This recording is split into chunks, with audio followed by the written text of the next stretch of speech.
Halo teman-teman, berjumpa lagi di channel aku. Nah, di video kali ini saya akan membahas sedikit tentang payment ID yang akan diluncurkan di tanggal 17 Agustus nanti nih teman-teman. Nah, ini permintaan dari teman-teman yang ada di kolom komentar, suruh bahas payment ID, apa pengaruhnya ke agen Blick. Nah, sebelum saya bahas, kita simak dulu video bumper yang melewat berikut ini.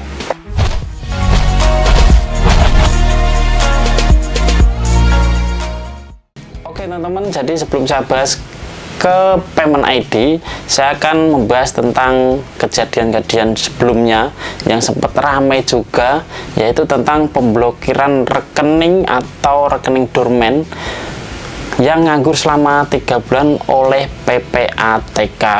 Nah, untuk pembahasan ini adalah pembahasan secara opini pribadi saya, jadi saya tidak menyinggung dari pihak manapun ya. Untuk kejadian-kejadian kemarin itu sangat ramai nih teman-teman tentang pemblokiran rekening dari PPATK tersebut. Nah, tujuan dari PPATK sebenarnya itu adalah memblokir atau membatasi rekening dari bandar-bandar judi untuk digunakan rekening penampung dari judi online nih teman-teman. Akan tetapi dampak negatifnya ini adalah berdampak secara luas nih teman-teman.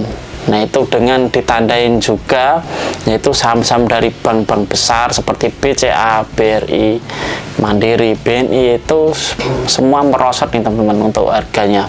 Nah, karena masyarakat itu berbondong-bondong yang rekeningnya belum sempat diblokir, itu semua menarik uangnya dari bank. Nah, dengan masyarakat yang berbondong-bondong tersebut menarik uang dari bank, itu akan menjadikan ekonomi semakin ambruk nih teman-teman, karena dari pihak si banknya itu tidak bisa menyalurkan kredit. Si bank tersebut kan mendapatkan uang dari himpunan dana masyarakat lah. Kalau ditarik semua akan mengakibatkan ekonomi semakin ambruk dan bank tidak bisa menyalurkan kredit nih teman-teman. Itu sisi negatif dari masyarakat atau pemilik rekening, yaitu misal teman-teman menabung di rekening itu buat masa depan anak atau buat tabungan haji, tiba-tiba diblokir PPATK karena nganggur selama 3 bulan lebih misal. Nah, itu kan merugikan masyarakat tersebut karena masyarakat tersebut harus mengurus ke bank. Nah, untuk pengurusannya ke bank itu juga ribet nih teman-teman, karena si bank tidak bisa membuka secara otomatis, kan diblokir dari pusat yaitu PPATK ini. Nah, untuk prosedurnya masyarakat datang ke bank, dilayani sama customer service-nya nanti yang membuat laporan ke BRI pusat misalnya. Nah, dari BRI pusat nanti akan lapor lagi ke PPATK. Nah, ini akan memakan waktu yang lama teman-teman, tidak bisa membutuhkan waktu yang 1 hari. Yang bisa membuka itu kan karena dapat izin dari PPATK baru itu rekening dibuka. Sebenarnya banyak merugikannya di masyarakat nih, apalagi masyarakat yang sedang bekerja tidak bisa datang ke bank, itu sangat rugi sekali, harus meluangkan waktu atau izin dari kerja untuk mengurus rekening yang diblokir ini yang tidak salah apa-apa sebenarnya. Kemarin sempat heboh ramai untuk rekening yang diblokir itu, dari segi saya pribadi itu sangat merugikan juga, karena teman-teman misalnya yang saat ini agen yang rekeningnya dipakai aktif pasti tidak ada pemblokiran, tapi rekening agen yang dipakai dengan tabungan anak yang didapkin tabungannya nanti untuk buat masa depan itu kena blokir, mah repot. Dari sisi pribadi saya sendiri itu PPATK harusnya kalau mencari rekening buat situs judi online, carilah yang ke bosnya atau ke bandarnya langsung. Harusnya tahu ya untuk rekening yang dipakai untuk bandar judi online ini, kan ketahuan tuh. Masa negara tidak tahu rekening yang dipakai untuk menjadi bandar judi online tersebut. Nah, oke, kita lanjut ke payment ID. Oke, untuk yang payment ID ini akan diluncurkan 17 Agustus, itu bersifat hanya trial atau percobaan nih teman-teman. Nah, kita simak dulu untuk payment ID ini penjelasannya bagaimana.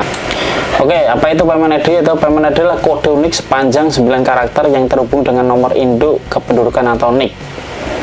Nah, bertujuan itu sebagai identitas tunggal transaksi, menawarkan interoperabilitas antara bank, e-wallet, fintech, dan transaksi digital lainnya. Sekali aktif memungkinkan pelacakan seluruh aktivitas keuangan digital mulai dari pemasukan, pengeluaran, pinjaman hingga bansos dalam satu entitas yang mudah dikenali. Nah, itu ya untuk apa itu Payment ID tadi. Terus untuk tahapan implementasinya akan uji coba awal itu 17 Agustus 2025. Hanya penerima bansos dan BI terlibat dalam pilot penggunaan Payment ID. Nanti pertama untuk pengguna bansos, nah ekspansinya itu di tahun 2026 sampai 2027. Jadi mulai tahun depan nih teman, mulai diterapkan di kota-kota besar dan institusi perbankan nasional. Untuk integrasi penuh yaitu 2028 sampai 2030, Payment ID akan digunakan lintas bank, dompet digital, fintech, dan merchant di seluruh negeri sebagai bagian dari BSPI. Nah, untuk dampak positif untuk pengusaha UMKM yaitu manfaat potensial, kemudahan transaksi, inklusi lebih luas, efisiensi, dan transparansi. Nah, tapi untuk resikonya yaitu adalah kekhawatiran privasi. Nah, apakah si B ini akan melindungi data kita dengan tepat? Karena kita tahu ya, untuk data-data di Indonesia itu banyak kebocorannya atau banyak yang dijual di dark system.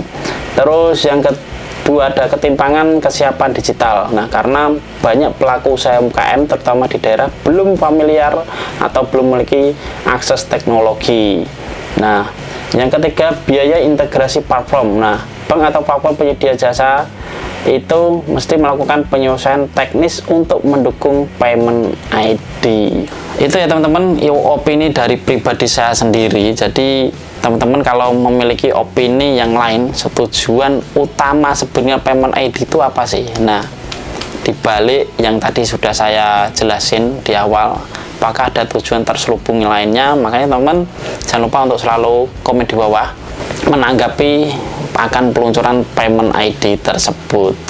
Oke teman-teman, tadi penjelasan-penjelasan tentang Payment ID itu tentang manfaatnya dan tentang dampak negatifnya dari pelaku usaha UMKM. Tapi secara opini pribadi saya itu, saya punya opini nih teman-teman.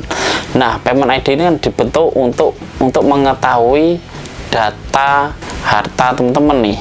Misalnya saldo di bank, saldo di e-wallet, dan saldo di kripto dan lain-lainnya kan menjadi satu di situ nih teman-teman. Nah, dari data tersebut apakah si pemegang BI ini siap dengan melindungi data masyarakat? Karena akan menjadi satu nih, hacker-hacker akan mudah untuk mencari data si nasabah karena sudah mengumpul nih jadi satu untuk data-data keuangannya.